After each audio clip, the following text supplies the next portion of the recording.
요 하시기 전에 네. 들고서 말 프로그램 하시기 전에 약을 몇 가지 약을 드신다고 하셨는데 어떤 약을 드셨습니까? 드시고 계셨습니까? 예. 저 같은 경우에는 갑상선 기능 저하증, 전립선 비대증, 네. 공황장애약, 불면증, 위장약, 아이고, 간장약, 네. 한 6가지 정도. 약으로 배부르셨어요. 예. 제가 병원에 가서 약을 한 달치씩 처방을 받거든요. 예. 그러니까 정확하게 요즘에 한 달치씩 안 해주고 28일치씩 주거든요. 그 28일치 약을 타면은 그냥 이렇게 큰 봉투, 두 봉투예요. 큰 가방이 한가득 될 정도예요. 예. 그 보약입니까 뭡니까? 그 이제 약을 습관적으로 그렇게 막 먹게 되는 겁니다. 그러니까 제가 지금까지 약 먹은 것만 해도 한 차 정도는 될 거야. 뭐. 근데 지금 집에 가면은 이제 뭐 먹다가 말다가 한 약들이 막 몇 박스 됩니다 지금. 되겠죠. 부끄럽습니다. 지금 그 약을 지금 계속 드시면서 저희 프로그램을 했습니까? 안 그러면 약을 안 드시면서 했습니까? 이 프로그램을 하면서 맨 처음에는 불면증 수면제를 대신해 가지고 멜라토닌제를 먹고 그 다음에 전립선 약 한 며칠분 먹고 갑상선 약을 며칠 먹고 하다가 근 한 5일째 되면서 아무 약도 안 먹었습니다. 지금도 안 먹고 있습니다. 저는 이제 지금 나중에 영상을 보시는 분들도 이렇게 참고하셔야 될 겁니다. 저는 정말 의사가 아니고요. 제가 이제 공황장애, 불안장애, 이제 우울증, 불면증으로 정말 10년 동안에 정말 그 모든 치료를 정말 이렇게 했는데 이 자연치유법을 통해 가지고 완치가 되고 난 이후에 많은 분들에게 안내를 해드리고 있지만 저는 약을 끊으라고 정말 말하지 않습니다. 제가 의사도 아니고 또 그를 말할 만한 어떤 실력자도 없고 어떤 면허증이 있는 게 아니기 때문에 저는 충실하게 병원 의사분이 처방하신 대로 꼭 약을 드셔야 된다고 저는 이야기를 하는데 본인 스스로 이렇게 끊으시면 안 된다는데 본인 스스로 그냥 끊으셨는데 지금 그러면 그 약을 안 드시니까 좀 어떻다고 생각합니까?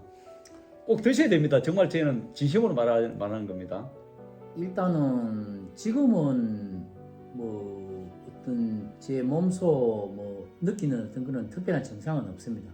그리고 이제 그 약을 안 먹게 된 것도 사실은 원장님이 저를 보고 약 먹지 말라는 그런 말씀 안 하셨습니다.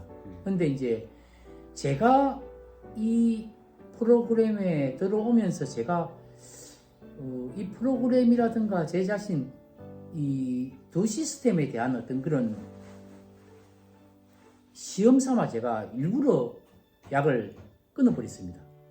혹시나 조금 불편해지면 다시 약을 먹으면 되겠지 하는 생각으로 아예 끊어버렸습니다. 그리고 이제 체킹을 했죠. 이제 5일. 그런데 이제 한 20일 되도록 뭐 특별한 증상은 없었습니다.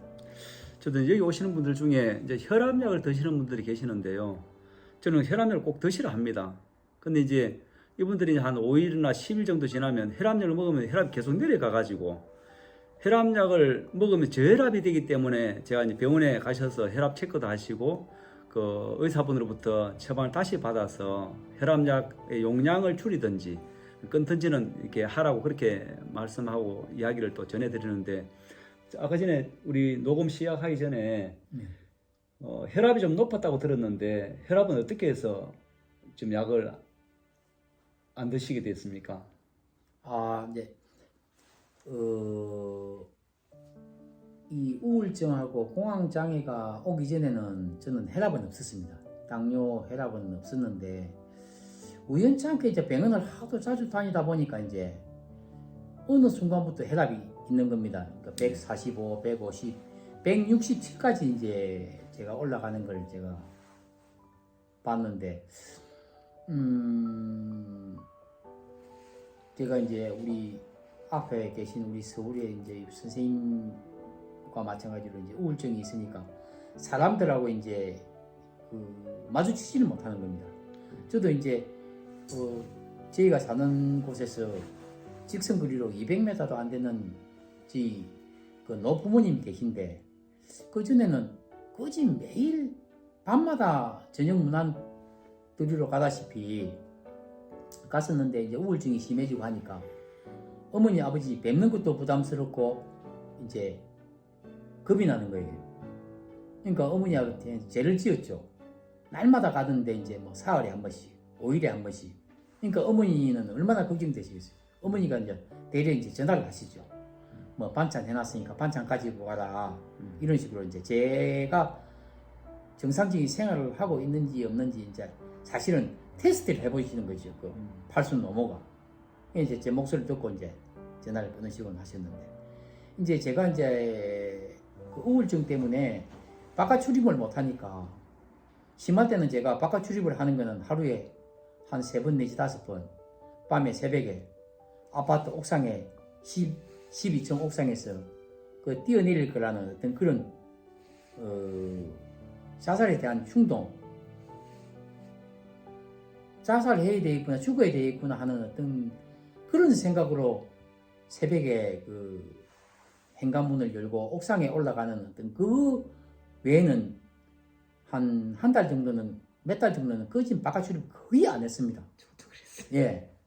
오히려 죽으러 가는 그때 밤에 새벽에 옥상에 올라가면서 문 열고 옥상에 올라가면은 건너방에서 옆방에서 지금 잠을 자고 있을 집사람 생각하면 정말 이걸 또 근처에 있는 노부모님 생각하면 이러지도 못하겠고 저러지도 못하겠고 옥상 아파트 옥상에서 막 땅만 내려다보고 하늘만 쳐다보고 내려오고 한두 번이 아니었습니다. 저도 막 어디 뛰어내릴까, 막 네. 한강 갈까, 막 그런 생각도 하다가 네.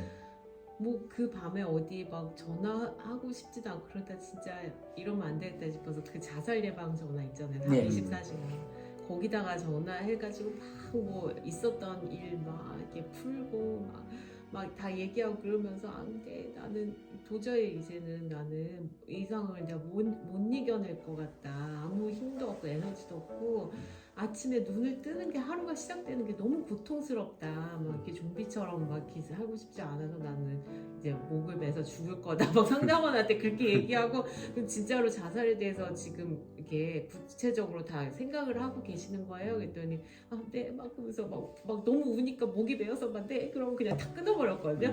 그랬더니 몇 분 뒤에 경찰이 저희 집으로 출동. 그러니까 거기서 누가 자살을 그렇게 구체적으로 이렇게 얘기를 하면은 제 위치 추적이 돼서 인근 지구대에 연락이 가서 출동이 바로 우리나라가 그렇게 치안이 좋아요. 진짜 좋은 나라예요. 그래가지고 제가 뭐 당연히 그걸 실행할 용기는 없어서 그냥 울고 있었죠. 근데 갑자기 막 배를 새벽 3시였거든 그때. 막 갑자기 경찰관 2명이 갑자기 하더니 뭐 계시냐고 무슨 일이냐고 했더니 혹시 지금 뭐 목매달아서 죽는다고 그런 말씀을 하셨냐고, 뭐 힘들면 같이 있어 드릴까요? 막 이러시면서 막 혹시 이 사람이 뭔 짓을 안 했고 막 집안을 막 게다가 뭐 그때 좀 스트레스 탈모도 엄청 심해서 그걸 다 주우면 거의 가발을 하나 만들 정도로 막 지금은 없어졌거든요. 오히려 여기 와서 탈모 없어지고 빠졌던 자리에 이렇게 잔디처럼 오히려 송송 나고 있었는데 그때는 막 근데 제가 청소도 안 하니까 온 집안에 머리카락이 굴러다니고 막 무기력해서 청소도 막 며칠 안 하고 이러니까 막 그 집안은 막 더럽지 막 그런 말은 했다고 하지 막 그러니까 막 경찰들이 막 방을 뭐 열어보면서 뭐 이 사람이 뭔 짓을 안 하나 막 이렇게 막 둘러보고 막 뭐 의심스럽다는지 막 둘러보고 막 그리고 또 제가 그때 막 뭐지 뭐 이렇게 이렇게 서류 같은 거를 좀 쌓아놓은 게 있는데 막 그것도 들춰보는 거예요. 나는 괜찮다고 가시라고 뭐 자다가 일어난 식구들도 뭐냐고 막 그러고 막 아무튼 망신살이 뻗쳐서 이제 그 정도로 심각. 저 여기서 모습만 보고 리치 언니도 그렇고 그 강북 언니도 그렇고. 너 우울증 아닌 거 아니야?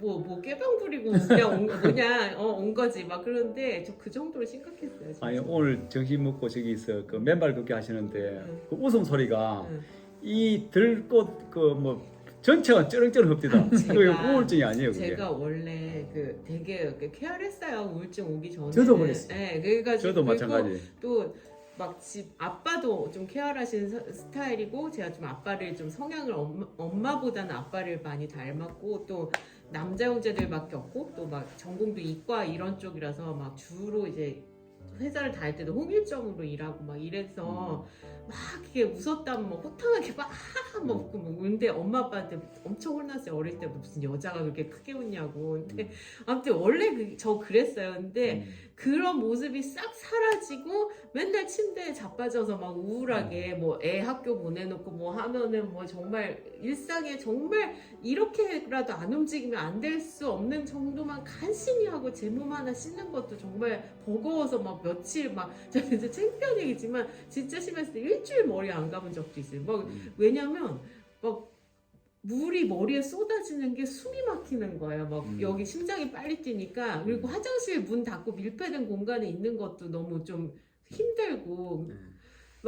그래서 막 그 정도로 그러고 막 해서 엄마 막 머리는 산발이 되어 잘 씻지도 않고 지저분하게 해서 맨날 애 학교 보내고 그러면 재택근무만 간신히 하다가 막 무기력하게 누워있고 그러니까 저희 엄마가 막 저희 집 오실 때마다 울면서 와서 어떻게 네가 너마저 왜 그러냐고 동생이 있잖아요. 그러니까 너 걔 때문에도 안 그래도 항상 엄마 아빠도 힘든 거 알면서 너까지 왜 그러냐고 늙은 부모를 이렇게 속 썩여도 되냐고 막 울고 막 그러니까 제가 여기 내려온 거는 이제 저도 힘든 것도 그렇지만 부모님 힘든 것도 단절시키려고 저 보면서 같이 힘들어 하시니까 그것도 커요.